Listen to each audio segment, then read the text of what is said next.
Welcome to the Funny 'Cause It's True podcast. I'm your host, Kevin McGeehan. The show is recorded live every other Tuesday at 10 p.m. at the Second City Hollywood in Los Angeles, California.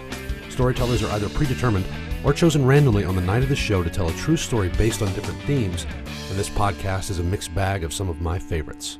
The theme of this episode is growing up, featuring stories of white flight, lady skateboarders, and obtrusive man hugs. Josh Willis learns that Catholic guilt and illegal fireworks don't mix. Diana Levy refuses to admit she broke her ankle, and I deal with a man crush that went just a little bit too far. But let's not dawdle. First up, NASA scientist and frequent contributor to the show, Josh Willis. I think growing up, sometimes we don't realize the kind of social forces at work around us. And I looked back at my childhood pretty recently, and I realized that I was actually part of white flight. My parents actually, when I was about 9 or 10 years old, my dad put us in the car, and we lived in Dallas. And in case you don't remember about white flight, let me give you a little history lesson just for a second. In the 50s and 60s in this country, there was a long, hard fight for civil rights, which eventually ended. And the government finally said that you could no longer force black people to sit on the back of the bus. It was a great thing. And then in the 70s and 80s, all the white people who lived in cities said, fine, and they just moved way out into the countryside where there weren't even any buses. And so that's what happened to us. We moved out of Dallas and we drove south until there was nothing left but horses and cows and white Protestants.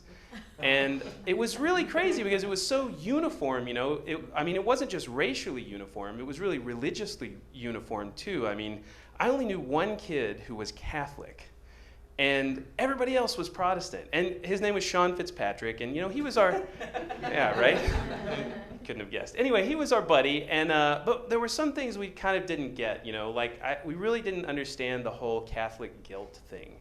And, I guess, I don't know, maybe it's not true for all Catholics, but Sean just went around all the time feeling horribly guilty. Which, if you grew up in a Protestant church, you know that the only time you're supposed to feel guilty is when you're actually in church, and the preacher's like, you can't hide your sins from Jesus. And then afterwards, you go out to Fuddruckers, you eat a cheeseburger, and you forget all about it. But I guess I don't know about the cheeseburgers or something. Anyway, so it was the last weekend of summer on my sophomore year, right before my sophomore year of high school. And the one good thing about living way out in the middle of nowhere, this tiny little town called Red Oak, was that it was legal to purchase and own and possess and ignite fireworks. And so we decided the last weekend before school started, we were going to have a blowout and we were going to shoot off all of our fireworks from the 4th of July. Now, I don't remember the reason why we didn't just do this in my backyard, but for some reason, the four of us piled into Sean's car and we went driving around looking for some cool place to shoot off all of our fireworks. And we wound up in DeSoto, the next little town to the north, where it is not legal to own or possess or shoot off fireworks. But we found this beautiful little city park. It was utterly deserted, and we just lit the place up, Roman candles, firecrackers everywhere. And that lasted about 30 or 45 seconds. And then we heard that dreaded sound, the one that all teenagers fear, boo! And the blue flashing lights. And my one friend, Matt, sprang into action. He said, everybody into the bathroom. And Matt was that kid who he always knew what to do when the police showed up. And so we follow him into the bathroom, and he starts flushing all of the fireworks down the toilet, which to this day I think is the most genius criminal device I've ever heard of. How did he know that was going to work? How did he know it wouldn't just... Anyway, it worked, and we flushed our fireworks, and we walked out, really scared, but kind of confident. They can't get us if we don't have any fireworks on us. So the cop is the kind of stereotypical Southern cop harassing a bunch of young hooligans, and he says, you boys are about as dumb as a hat full of cow patties. This is a city park. The police station's right over there, which explained the very fast response time. He said, all right, I know you guys got them. Let's see the fireworks. And we said, hey, they're all gone. We don't have any more. Well, this made him really angry. And so he started searching everyone. And I mean, like, patting people down. Pockets were turned inside out. Every little thing in the pocket was scrutinized. You know, what's that? That's chapstick. What's it for? I mean, it was just brutal, everything. And we were just freaking out, sweating bullets. And my friend Sean, he was really scared. You could see the sweat standing out on his forehead. And sometime during all of this, I reached down into my right front pocket, and I felt one last firecracker that had fallen off the string. And I thought, uh-oh, you know, this is it. There's no way. They're definitely going to get us. So the cop finally gets to me, and he pats my left pocket. He says, what's that? I said, it's my wallet. He says, let me see it. So I pull it out. And then he pats my right pocket. He says, what's that? And I said, keys. And he said, all right. And he walked away. And I thought, oh my God, we're going to get away with it. I thought, you know, I can't believe it. We're actually going to get away with it. So the cop looks at us and he says, all right, since you guys don't have anything on you, I'm going to be forced to let you go with just a warning. And right then, Sean screams out, we have some more in the car! Oh, no.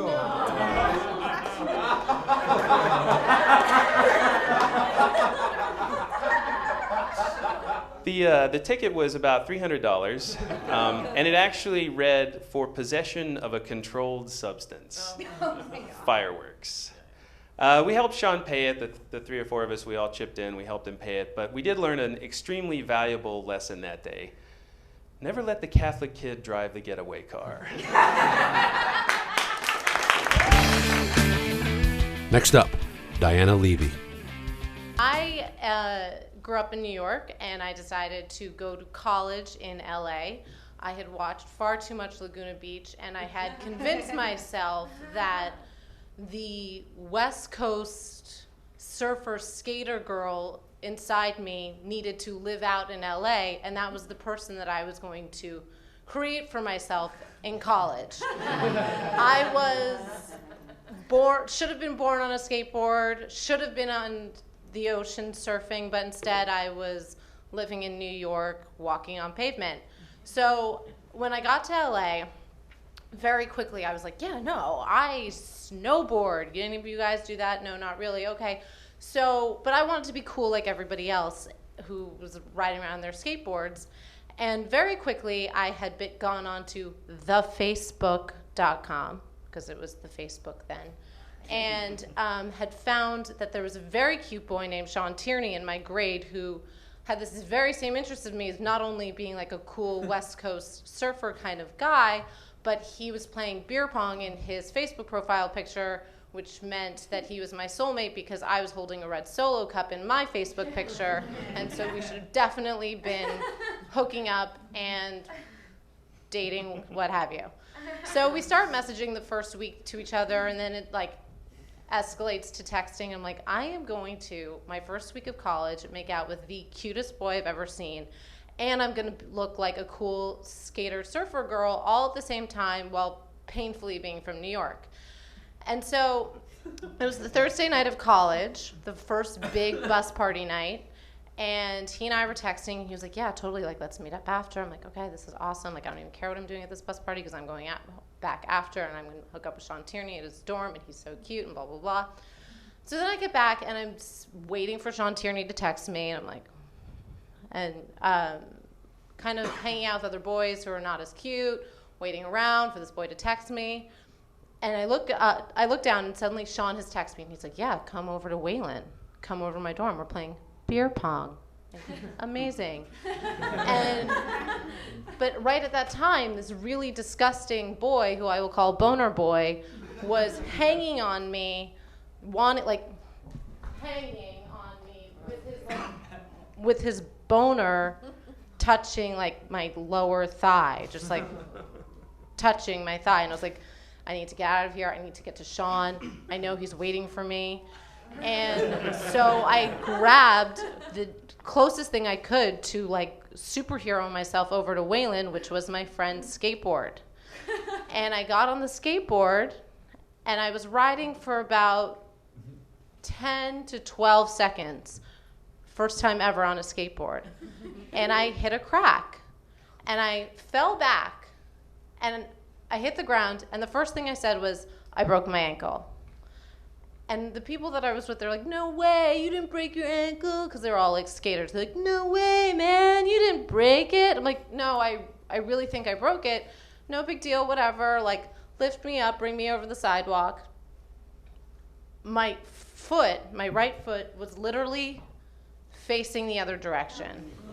If I could have walked backwards, that's the only direction it would have taken me. And so I'm sitting there, lying down. People are starting to gather. It looks really, really fucking bad.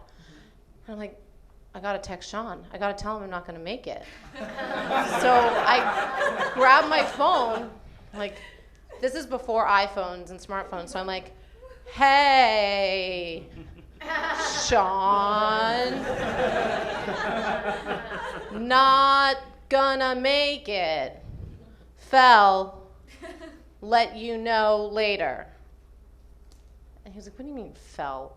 I'm like, don't worry, all cool, check in later. He comes down, he's like, what the hell has happened to you? Now there's like 30 people surrounding me. I'm like the girl with the broken leg. The ambulance comes. I get off in the ambulance. I head down to the emergency room. I have my one friend that I've met with, so far, because I've been there for 4 days. 3,000 miles away. I've been there for 4 days, and I'm in the fucking ambulance, and I haven't had a drink. And so I get to the emergency room, still calm as a cucumber. Like, texted Sean. He knows that I'm okay. We're in the emergency room. It's going to be fine. I'm probably going to have crutches for a couple of weeks. The doctor comes in, and he's like, yeah, we should probably x-ray this. I'm like, no, it'll be all right. Don't worry about it. And then at the same time, this nurse is, like, gently stroking my leg. Like, she's, like, it's a pet. Like, she wants to do something. I'm not sure what she wants to do. And then suddenly, she just pulls it back, yanks it over, and then shoves it back in. And it was the most excruciating pain that I have ever felt. And then the doctor comes back with the x-rays, and he's like, yeah, so you're going to need surgery. If you look here at this x-ray right now, your ankle's actually shattered in over 30 places. So if you could just sign here and here for your surgery. I was like, excuse me? I have to call my parents. There's like a lot of stuff going on right now. I can't, just sign myself away to a surgery? How long is this surgery? How long am I going to be out for? What do you mean? I just thought I needed crutches. You just straighten it now. Like, this is not a big deal. I call my parents. They're still up on vacation in Tahoe because they just dropped me off at school. They're not even back in New York yet. Not answering the phone. Call my family in New York, my sisters. They're 25, 26. They think I'm drunk dialing them, ignoring me over and over and over again. So finally, what ends up happening is my parents come down. I get surgery. I have a 6-inch plate and 7 screws put in my right foot. I get moved to a wheelchair-accessible dorm, which is a sophomore dorm, which means I have absolutely no friends. And Sean Tierney decides to take me out on a pity date because he feels so bad for me, because I spent my entire first semester of college like this, in a chair. And he takes me to a pity sushi date at the Quickie Mart on our campus. I'm like, yeah, thanks so much, thank you. Yeah, no, it wasn't a big deal, I'm fine, don't worry about it. And I just remember having this moment, like, how did I do this? How did I end up here? How did I spend my first semester of college in a wheelchair with no friends, like, addicted to painkillers, like, really dark, really, really dark? And I realized that it was because I had come all this way, and I was so committed to being somebody that I wasn't, and it was the worst thing I could have done for myself. And that's when I really grew up, because I realized that the best person you can be for yourself is just that, yourself. And finally, me, Kevin McGeehan. I would like to stress for this story that this is in no way about homosexual advances. This is a story about a man who liked another man a lot. This is the story of a non-romantic man crush that went just a little bit too far. So in 2007, I moved with my then girlfriend to Ann Arbor, Michigan, where we set up this really nice house that was about a 45-second walk from the University of Michigan Stadium. When it was football parking season, we would charge people $40 a car to park in our yard, and people would do it. We made an extra $4,000 non-taxed dollars a year. I know.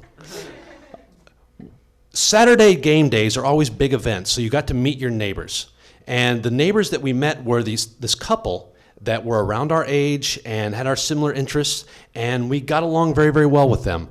And for the purposes of this story, I'm going to call him Huggy and her Mrs. Huggy. So Huggy and Mrs. Huggy took to us, and we all started couples dating, where we'd all go out to movies. We'd watch Lost together. He and I would go to the gym together.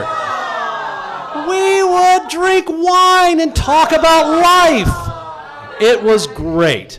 But one thing kept happening that I picked up on quickly was that of our quartet, only 2 of them would hug, and only one of those 2 would initiate it.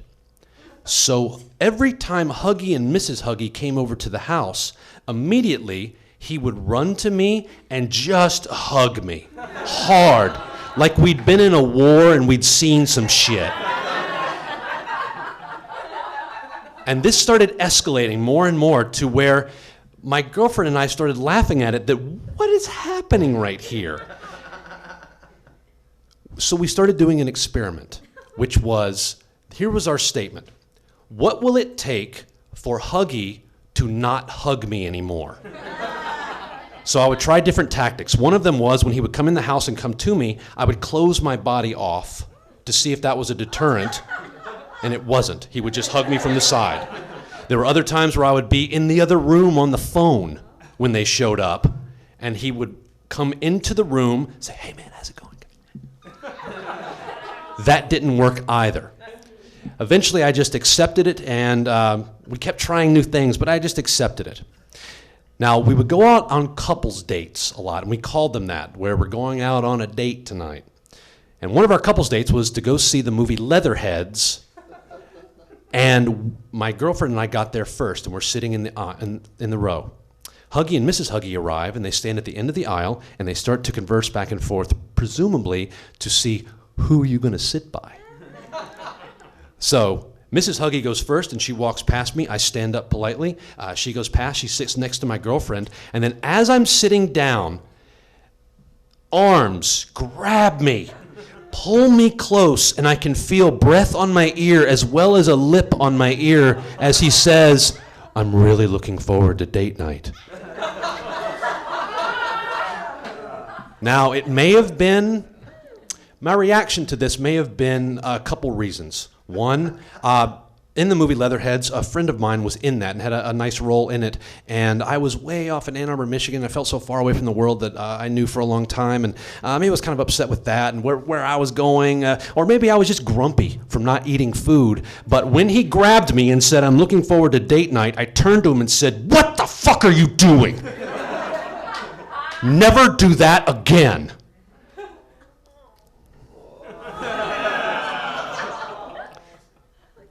And he got up, and he walked and sat next to his wife, and we watched the shitty, shitty Leatherheads. I felt terrible. He felt terrible. Everyone was uncomfortable. A few days passed. I get emails from Huggy, and then I get another email from Mrs. Huggy. "Oh, please, he does this." And then I felt terrible. And one night we decided just to bury the hatchet, and I went over to their house, and I said, "I'm sorry, man, I overreacted. Just so you know, this was not anything other than, it was just a personal space violation, and I got a little weirded out by it. I apologize." He said, "I'm sorry too, I should not have done that." And it was a very touching moment between the two of us.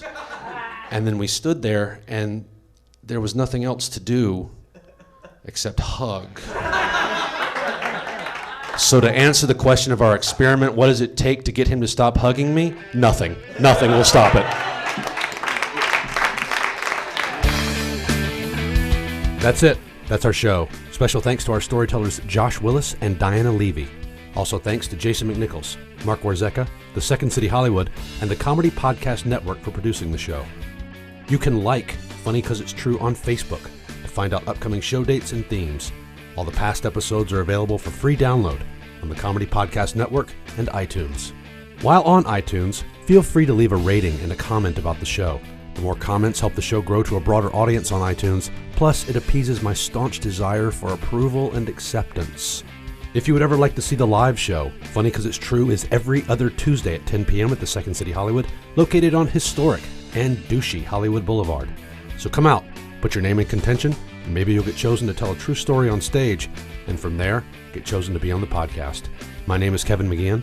Thanks for listening.